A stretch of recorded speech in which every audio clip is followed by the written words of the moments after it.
নমস্কার বন্ধুরা, সিরুপার হেসেলে আপনাদের সবাইকে স্বাগত।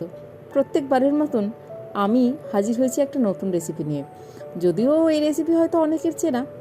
বসন্তকাল এসে গেছে, মনে যতই বসন্ত আসুক শরীরে বসন্ত আনা চলবে না কিন্তু। তাই জন্য এই সময় একটু তেতো এই সজনে ফুল, সজনের ডাঁটা, সজনে পাতা এগুলো একটু বেশি খেতে হবে। সজনে ফুল বাজারে এখন ভালোই পাওয়া যাচ্ছে। শীতে ওই সরস্বতী পুজোর সময় থেকে সজনে ফুলটা বেশ খুব সুন্দর পাওয়া যাচ্ছে। সজনে ফুলটা একটু ভাপিয়ে নিচ্ছি, জল গরম করে নিয়েছি, সেখানে ভাপানো হয়ে গেছে। এখন দিয়ে দিলাম সর্ষের তেলের মধ্যে 5 ফোড়ন।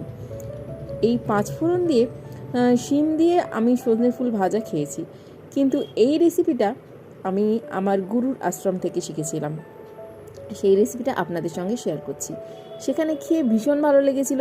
সেখানকার যে রাঁধুনি ছিলেন তাকে জিজ্ঞেস করলাম যে এইভাবে করেছেন, তো উনি কিছু কিছু জিনিস বলে দিলেন যে না একটু বেগুন দিয়েছি।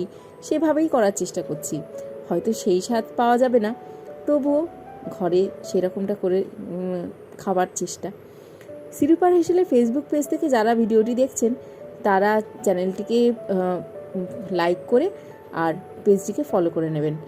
আর ইনস্টাগ্রাম থেকে যারা রিলগুলো দেখছেন তাদেরকেও অনুরোধ যে অ্যাকাউন্টটাকে ফলো করে রাখুন। আর ইউটিউবের বন্ধুরা চ্যানেলটিকে সাবস্ক্রাইব করে প্লিজ পাশে থাকবেন। এখন এর মধ্যে দিয়ে দিলাম হলুদ গুঁড়ো আর দিয়ে দিলাম পরিমাণ মতো নুন।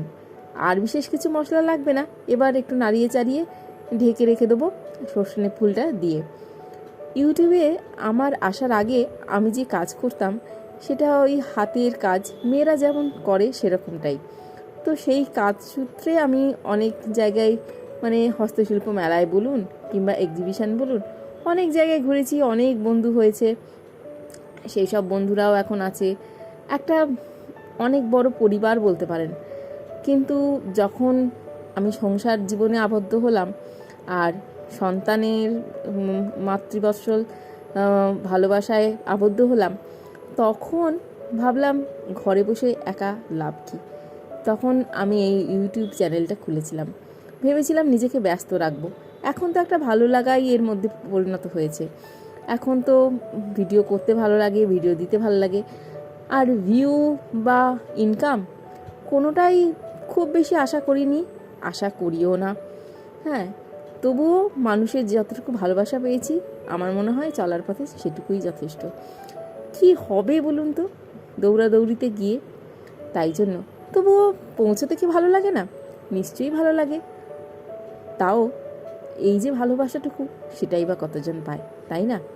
কথা বলতে বলতে আমার রান্না হয়ে গেল। যদি আজকের রেসিপিটা ভালো লাগে অবশ্যই একটা লাইক দিয়ে কমেন্ট করবেন, পাশে থাকবেন, সাথে থাকবেন। ভালো খান, আনন্দে বাঁচুন।